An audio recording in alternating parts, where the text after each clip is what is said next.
Kuliah hari ini tanggal 20 September 2021 pada mata kuliah Sejarah Islam Indonesia merupakan pertemuan yang ketiga, ya. Pertemuan yang ketiga dengan fokus pada soal eksistensi umat Islam pada saat penetrasi kekuatan Barat atau Eropa. Nah, kalau pada minggu yang lalu kita sudah membicarakan bagaimana reaksi umat Islam terhadap kekuatan bangsa Barat, khususnya Portugis, ya, dimulai di awal abad ke-16 ketika Malaka ditaklukkan oleh Portugis 1511 yang menimbulkan berbagai reaksi yang muncul dari kekuatan politik di Nusantara. Reaksi yang pertama datang dari Jepara di bawah Adipati Unus yang menyerang Malaka 1 tahun setelah Malaka dikuasai oleh Portugis, tepatnya di tahun 1512. Lalu reaksi yang lain juga timbul di ujung timur Nusantara, yakni Kesultanan Ternate di bawah pimpinan Sultan Hairun, putra Sultan Hairun, yakni Sultan Babullah di tahun 1570-an. Setelah ayahnya dibunuh oleh Portugis dengan cara yang sangat licik, ya, dan tragis. Api perang terhadap Portugis kemudian berkecamuk di Jawa, lalu kemudian di Maluku. Di Jawa pada abad ke-16, ya, selain serangan terhadap kekuatan Portugis ke Malaka oleh Adipati Unus dari Jepara, juga reaksi keras terjadi di bawah pimpinan Fatahillah atau Sunan Gunung Jati di Sunda Kelapa, yang kemudian berubah nama menjadi Jayakarta atau Surakarta, belakangan lebih dipopuler dengan istilah Jakarta.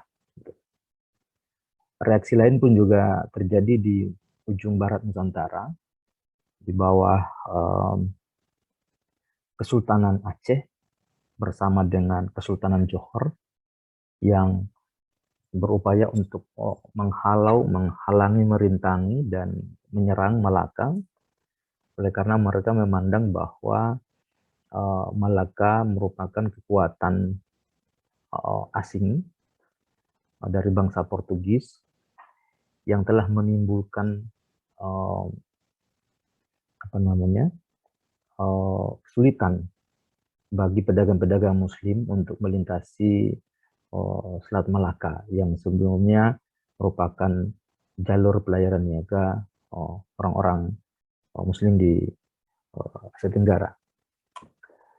Nah, dampak penguasaan Malaka secara khusus lebih besar pengaruhnya terhadap jalur pelayaran dan perdagangan umat Islam yang semula dari Asia Selatan, ya, atau Asia Barat Daya menyisir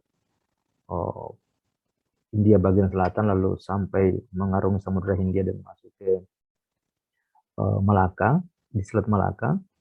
Setelah Malaka dikuasai oleh Portugis, maka jalur pelayaran mereka mengalami perubahan, yakni menyisir pantai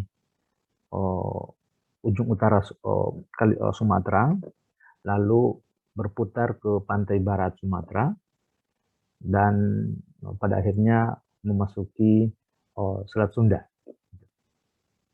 Nah, proses ini, ya, ramainya Selat Sunda sebagai salah satu jalur pelayaran niaga para pedagang Muslim itu pada akhirnya membuka peluang bagi tumbuhnya kota pelabuhan Muslim yang baru di bawah Kesultanan Banten.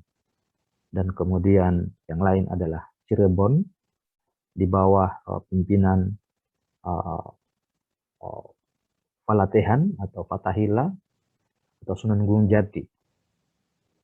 Nah, Sunan Gunung Jati sendiri adalah salah seorang dari diaspora dari Pasai, ya.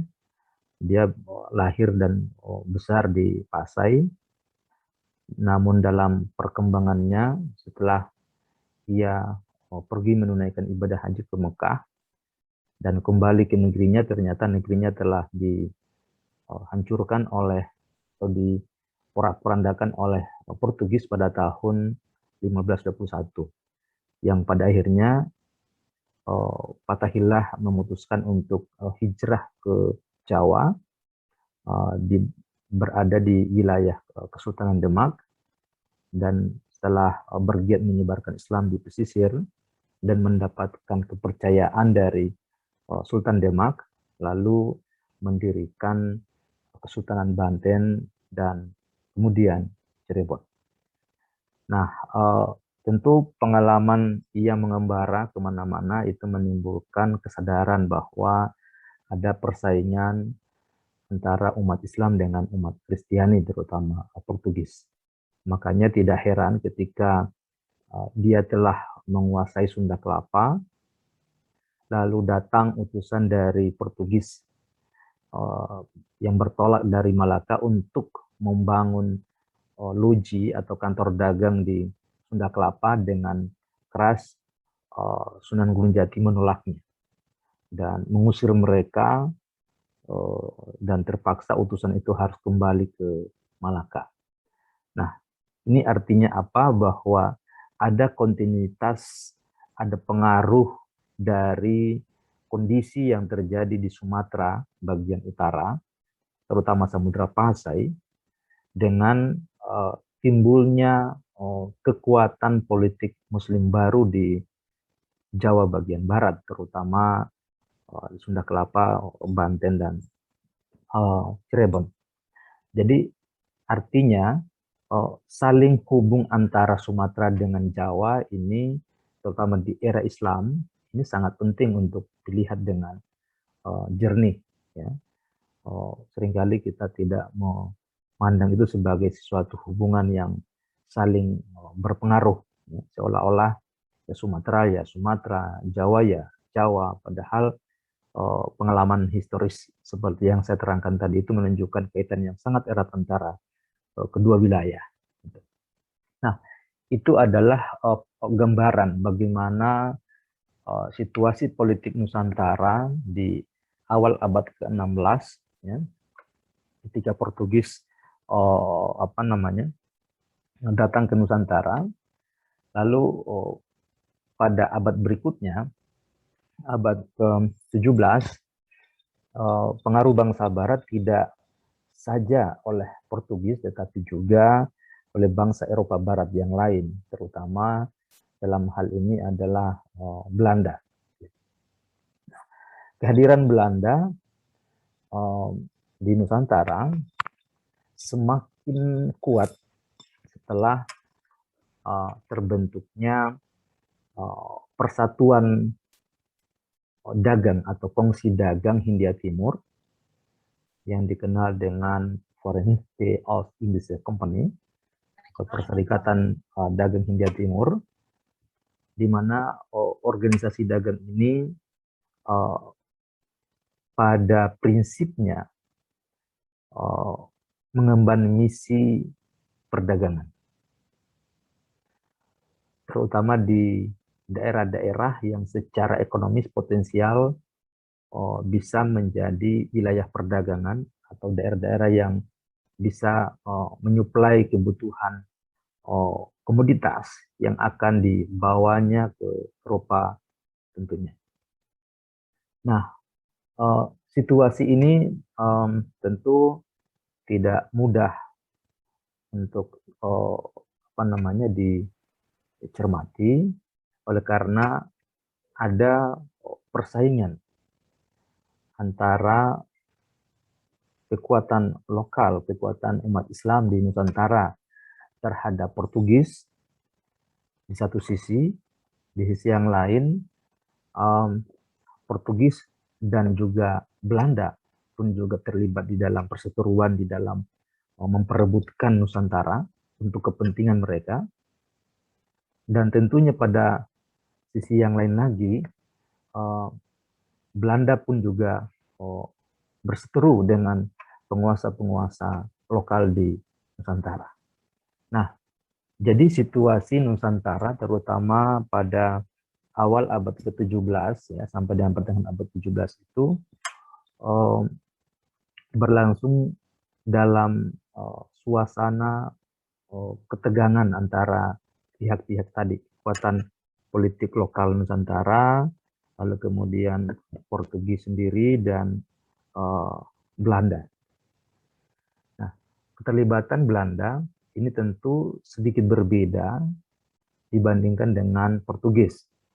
Seperti yang telah saya kemukakan pada minggu yang lalu, bahwa Portugis di dalam pengembaraan samudra itu membawa semangat perang salibnya, perang terhadap orang-orang Moor atau orang-orang Islam, sedangkan Belanda yang memang berlatar Kristen Protestan tidak menjadikan itu sebagai misi mereka di dalam pengembaraan samudra. Yang terpenting bagi Belanda adalah bagaimana mewujudkan kepentingan ekonominya di seberang lautan untuk bisa membangun negerinya.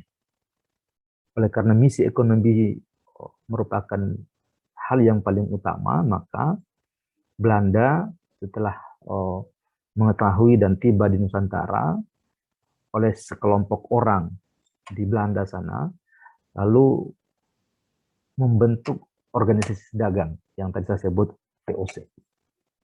Nah, dengan demikian semangat yang dibawa oleh bangsa Barat ketika melakukan penetrasi kekuasaan ke Nusantara itu sedikit berbeda antara Portugis dengan Belanda. Kalau Portugis sangat kuat dengan semangat perang sabilnya, perang salibnya, Belanda sendiri sangat kuat dengan semangat ekonominya. Nah, ini perlu dicermati untuk nantinya kita akan melihat bagaimana dinamika dalam hubungan antara kehadiran bangsa Barat dengan eksistensi umat Islam di Nusantara, terutama di abad ke-17.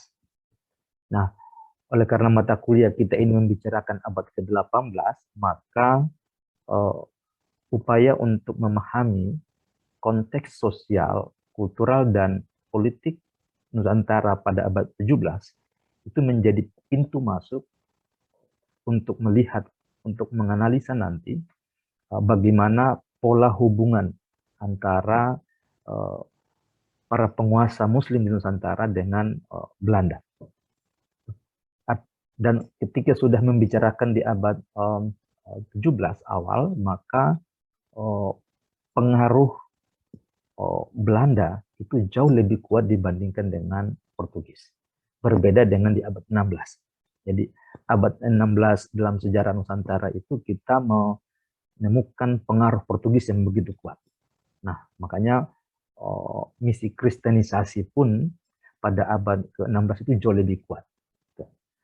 Nah, setelah masuk ke abad ke-17, seperti yang saya terangkan tadi bahwa Belanda lebih mendahulukan atau lebih mengutamakan kepentingan ekonominya, maka sejarah Indonesia dalam abad itu lebih banyak diwarnai oleh kompetisi di dalam perdagangan, lalu kemudian merambah kepada kompetisi di bidang politik yang kelak kita kenal dengan istilah kolonialisme dan imperialisme.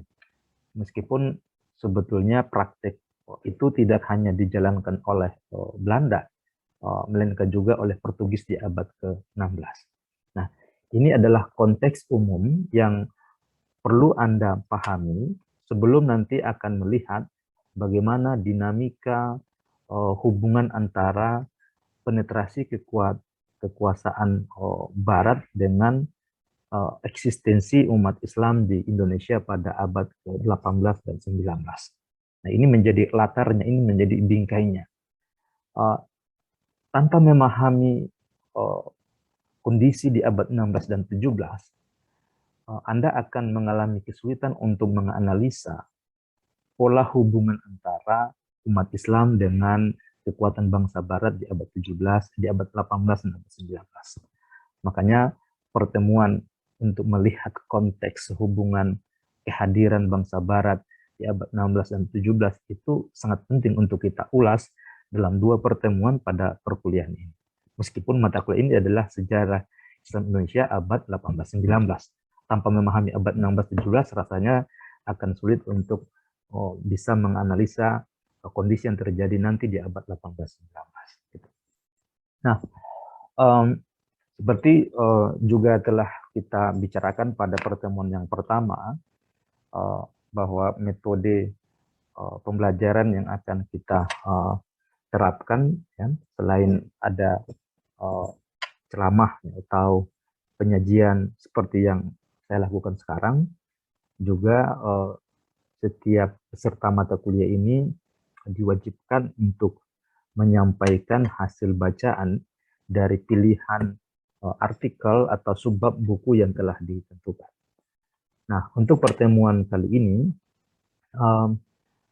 telah saya sampaikan juga di grup kemarin bahwa bacaan utamanya adalah salah satu bab dari karya Profesor Jajat Burhanuddin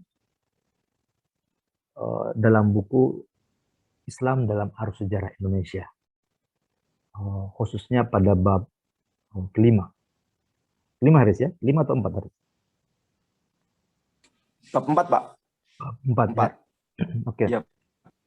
Nah, itu bacaan yang paling penting bagi Anda, dan dari sekarang saya juga ingatkan agar Anda bisa dan berupaya untuk memiliki buku itu. Karena itu akan kita gunakan juga sampai semester depan. Ya, insya Allah masih tetap bertemu dengan saya di mata kuliah Sejarah Islam Indonesia. Selama 3 semester kita akan selalu bertemu dengan Sejarah Islam Indonesia bersama dengan saya. Dan buku itu saya harapkan dari sekarang diupayakan untuk dimiliki, tidak hanya sekedar di foto, di scan oleh Haris dan seterusnya. Semuanya harus memiliki buku itu. Nah, bacaan lain yang saya juga kemukakan di dalam RPS kita adalah karangan dari Bernard H.M. Flecke, Nusantara Sejarah Indonesia. Namun itu tidak sempat saya berikan, ya. Cukup Anda membaca yang buku karangan Jajat Burhanuddin. Sebetulnya ini ada yang Flecke, ya, Nusantara Sejarah Indonesia, dan buku ini pun juga sangat penting, ya. Saya mengharapkan Anda juga membaca ini. Selama kita masih bicara mengenai sejarah Indonesia, maka buku ini tetap akan digunakan, ya, mulai dari sebetulnya dari semester yang lalu, sekarang, dan semester depan. Semua yang berkaitan dengan sejarah Indonesia, buku ini menjadi bacaan penting untuk Anda baca, dan saya menyarankan dari sekarang untuk dimiliki. Ya. Jangan sampai jadi sarjana, sampai sarjana nggak punya banyak buku dari bacaan-bacaan wajib yang seharusnya dimiliki dari sekarang. Gitu ya. Oke, baik. Nah, itu pengantar kuliah hari ini. Selanjutnya kita akan mendengarkan laporan hasil bacaan dari Anda dari buku yang telah ditentukan itu. Silahkan, kita akan coba beberapa di antara Anda, ya, siapa yang bisa menyampaikan hasil bacaan. Terima kasih, ya. Nah, jadi ada beberapa langkah dan strategi yang coba dibangun oleh Belanda di dalam menanamkan pengaruhnya di Nusantara. Yang pertama, ya, Belanda mencoba memanfaatkan momen permusuhan antara Portugis dan kekuatan lokal Muslim di Nusantara. Itu strategi yang pertama. Jadi ini memanfaatkan konflik yang sudah ada.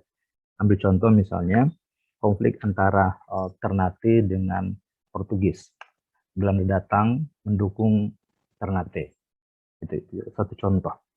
Lalu juga pada contoh yang terjadi di Maluku Selatan, ketika konflik juga terjadi antara Hitu dengan Ambon juga, Belanda mengambil peran di sana. Strategi yang kedua yang dilakukan oleh Belanda adalah Belanda fokus pada penguasaan terhadap daerah produksi dan jalur perdagangan produksi. Ya, produksi yang saya maksud komoditas yang utama pada masa itu adalah rempah-rempah. Makanya tidak heran Belanda berupaya memonopoli perdagangan di Banda, melakukan pembantaian penduduk di tahun 1621 di Banda untuk memonopoli perdagangan pala, lalu kemudian menaklukkan Malaka di tahun 1641 untuk menguasai pusat perdagangan rempah di Asia Tenggara. Demikian juga ia bergerak untuk menguasai menguasai Banten. Yang ketiga, strategi yang dilakukan oleh ketiga adalah nampak bahwa visi perdagangan itu lebih utama dibandingkan dengan kepentingan yang lain, kepentingan politik dan juga kepentingan keagamaan.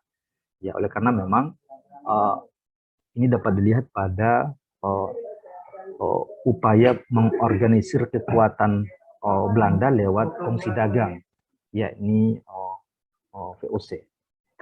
Yang ketiga. Lalu yang keempat, memang pada mulanya VOC tidak terlalu membawa misi agama, tetapi, nah ini ada tetapinya, di dalam rangka untuk mengimbangi, menghilangkan pengaruh Portugis yang ada di Nusantara, antara lain yang telah menyebarkan agama Kristen Katolik, maka Belanda kemudian menambah misi keagamaan di dalam pergerakannya dengan cara mendatangkan para pendeta ya dari Belanda ke Nusantara untuk selanjutnya mengubah keyakinan orang-orang Nusantara yang sudah menganut agama Kristen Katolik menjadi penganut agama Kristen Protestan. Itu terjadi terutama di wilayah Maluku. Gitu, ya. Nah, lalu yang berikutnya, yang kelima, strategi yang dilakukan Belanda adalah Belanda memanfaatkan konflik internal pada kekuatan-kekuatan lokal di Nusantara. Ambil contoh Banten, ketika terjadi konflik antara Sultan Haji dengan Sultan Hasanuddin ayahnya, Belanda kemudian masuk mendukung putranya untuk menghadapi ayahnya. Pada kasus lain, pada kasus Makassar, VOC masuk membantu Arupalaka sehingga ia mendapatkan dukungan untuk kemudian menaklukkan Makassar di dalam perang yang sangat besar dalam sejarah Nusantara pada masa itu.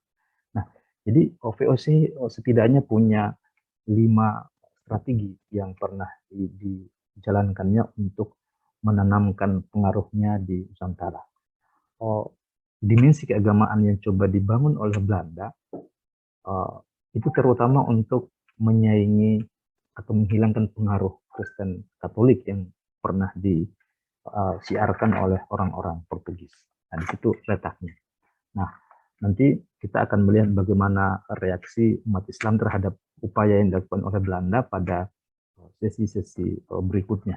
Ya. Setidaknya kita sudah mendapatkan peta bagaimana strategi yang dilakukan oleh Belanda. Nah, 5 strategi yang dilakukan itu nantinya akan berdampak pada timbulnya berbagai dinamika hubungan kekuasaan, hubungan sosial, dan hubungan keagamaan antara Nusantara dengan bangsa Barat, terutama Belanda, kemudian Inggris, dan yang masih tetap ada pengaruhnya adalah Portugis. Nah, itu saya kira bagian-bagian penting yang perlu dipahami dengan benar supaya Anda dapat menganalisa, dapat menjelaskan pola hubungan antara kekuatan Barat dengan kekuatan lokal di Nusantara pada abad ke-18 sampai dengan abad ke-19 sebagaimana fokus pada mata kuliah kita ini. Nah, baik, kita akan lanjutkan melihat bagaimana kondisi Nusantara pada masa ini ya. Gimana cara tempat Anda tidak keluar, tidak menggantung. Nah, oke. Nah, di layar terlihat ya. Bentar, saya menggunakan dulu.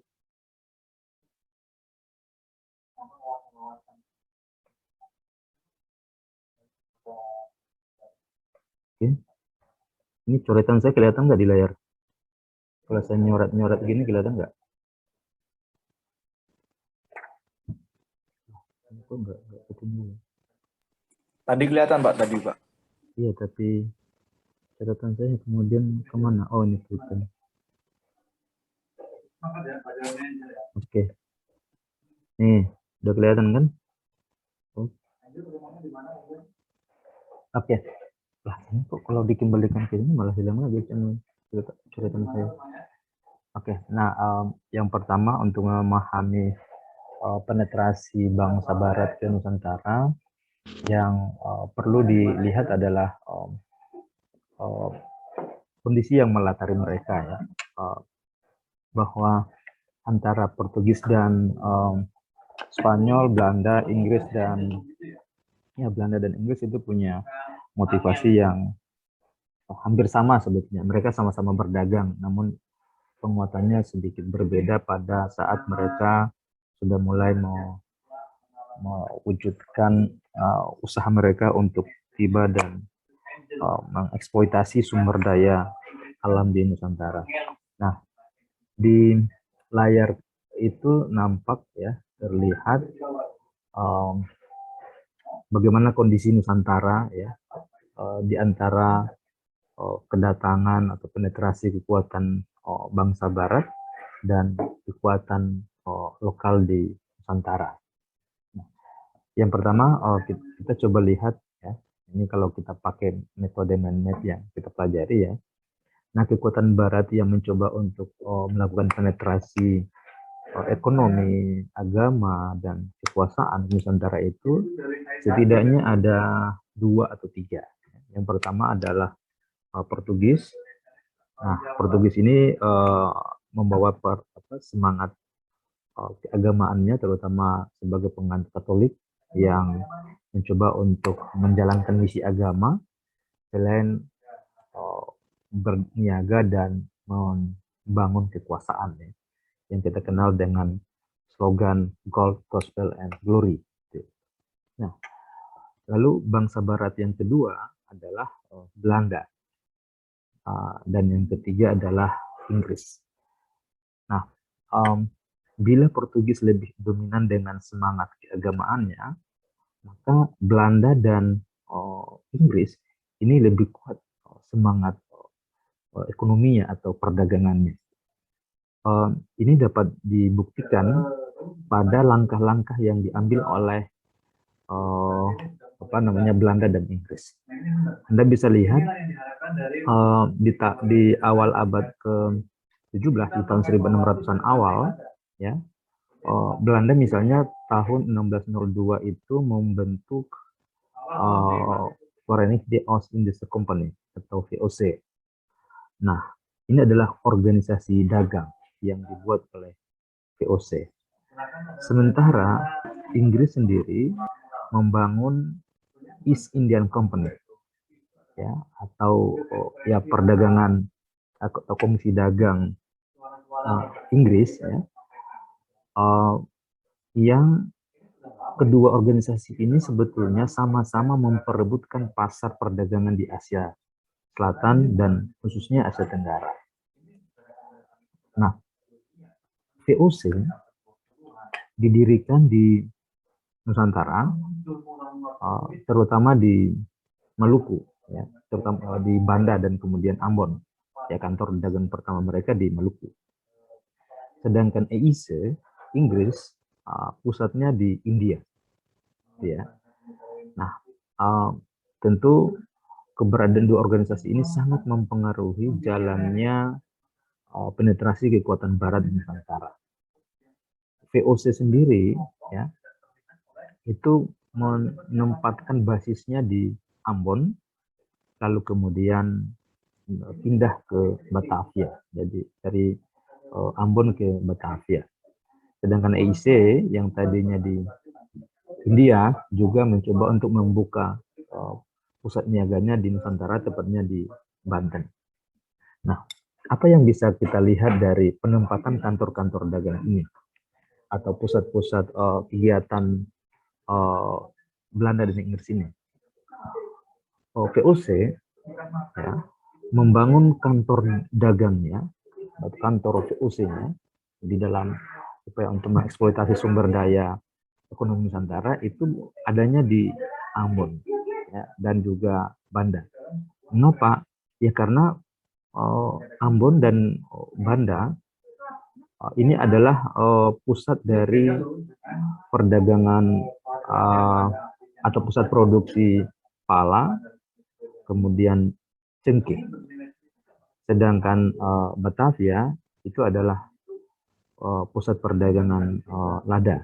Nah, jadi ini dua produksi komoditas yang berbeda di dalam lagi ngajar. Nah, lalu kita bisa lihat lagi, ya, bagaimana dengan EIC. Nah, pusat EIC itu di dua tempat.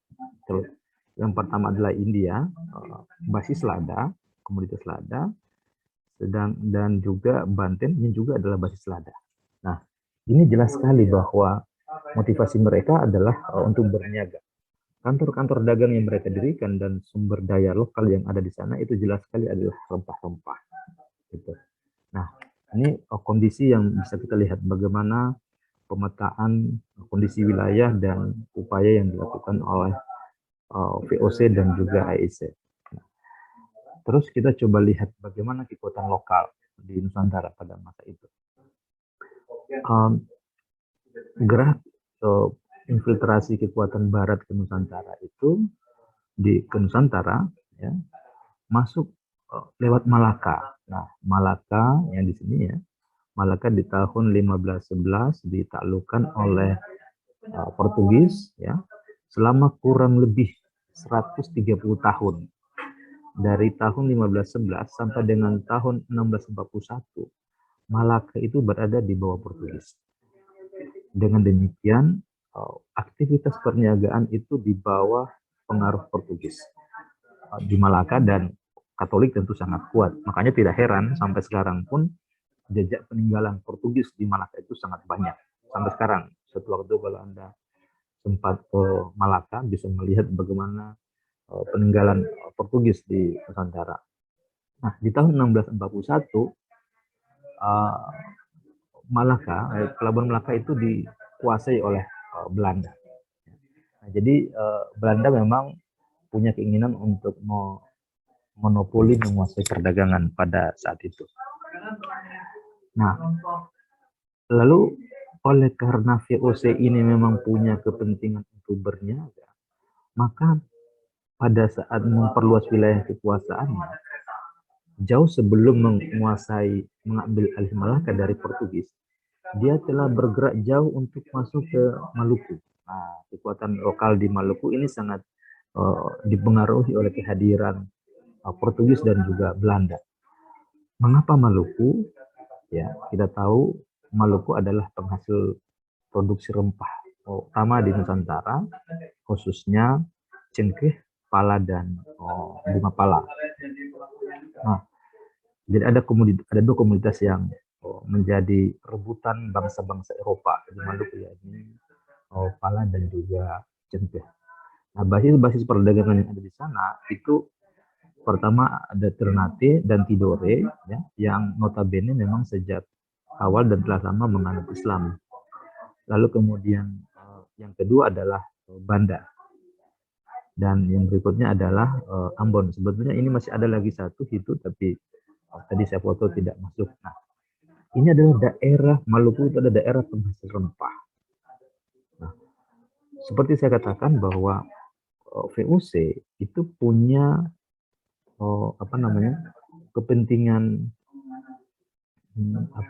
ekonomi yang lebih dominan. Nah, VOC sedemikian berupaya untuk mendapatkan monopoli perdagangan, dan itu dapat dilihat ketika mereka bergerak maju ke Maluku dan di tahun 1621 ya, di dalam rangka untuk monopoli perdagangan pala di bawah pimpinan Jan Pieterszoon pun Belanda melakukan pembantaian penduduk Banda, jumlahnya ribuan. Dari 15.000 penduduk Banda sebelum pembantaian itu, yang tersisa hanya kurang lebih 3.000. Banyak sekali. Kalau suatu waktu Anda sempat ke Banda, Anda bisa menyaksikan sumur pembantaian penduduk masih ada sampai sekarang. Nah, setelah melakukan pembantaian penduduk di Banda, lalu VOC bergerak kembali untuk menguasai Maluku, bergerak untuk menguasai Hitu, ya, dan juga tentu bagaimana ia menguasai Ternate dan Tidore. Nah, di dalam proses ini dia berhadapan dengan Portugis. Jadi di sini kawasan ini menjadi wilayah yang diperebutkan antara Belanda, kemudian Portugis, dan yang juga terlibat di sini sebetulnya adalah Inggris, namun ia tidak terlalu begitu kuat. Nah, bagaimana mereka memperebutkan wilayah itu? Lebih lanjut, Portugis, VOC yang memang memfokuskan perhatian pada upaya untuk mendukung perdagangan rempah. Ini kita bisa lihat pada penguasaan dia terhadap pusat-pusat pelabuhan rempah. Yang pertama adalah Malaka, ya. Lalu yang kemudian yang kedua adalah Ambon, ya, Banda, lalu kemudian Ternate dan Tidore. Nah, rute itu dia harus mengamankan pelabuhan Makassar karena ia berada di dalam jalur pelayaran dan perdagangan menuju keperluan rempah. Apa yang terjadi pada Makassar pun juga akhirnya VOC melakukan upaya penaklukan lewat perang Makassar yang berlangsung antara tahun 1666 sampai dengan 1669. 1669 Belanda berhasil menguasai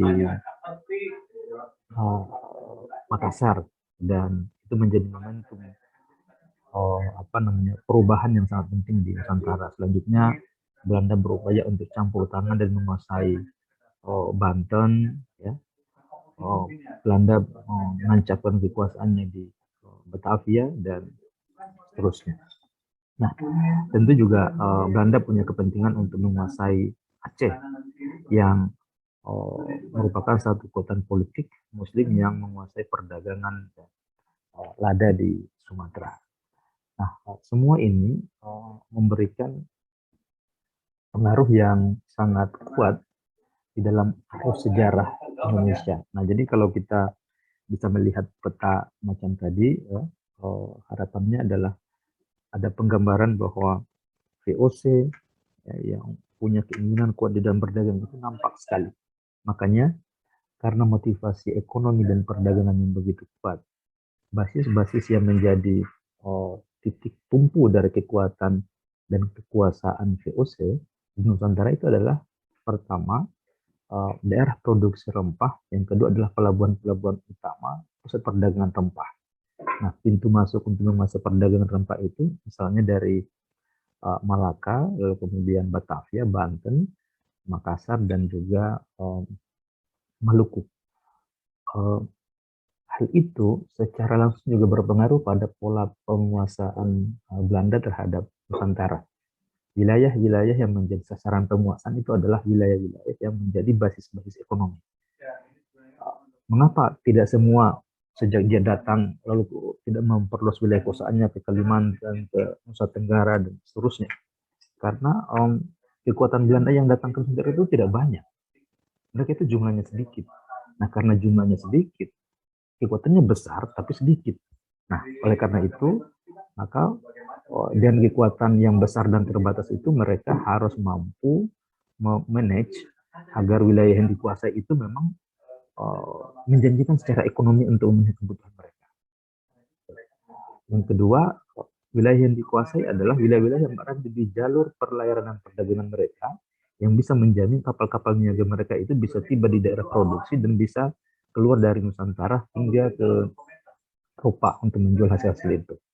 Nah, ini pola yang terjadi di dalam perkembangan sejarah Indonesia. Oke, sampai di sini ada yang ingin ditanyakan dulu?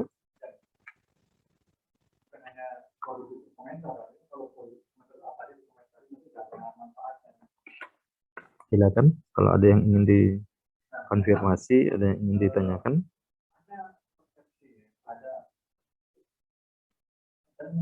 Ada sistem yang memang dari ranah yang sama untuk membenturkan antara agama dan negara. Ini bukan sebuah fenomena yang baru. Ini sudah terjadi di Eropa. Ya, gimana Nurma? Coba ini videonya yang lain yang nggak aktif, udah kemana nih?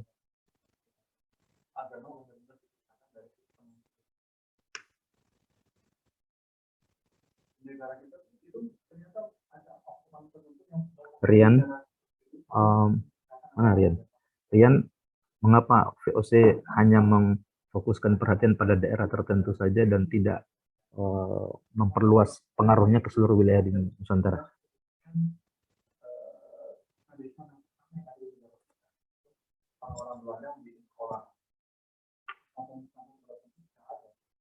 Ya, suaranya diaktifkan, Rian.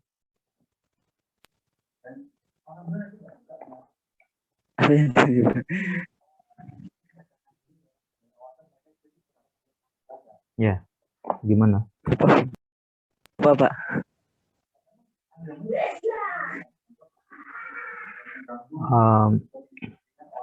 Bagas mana Bagas?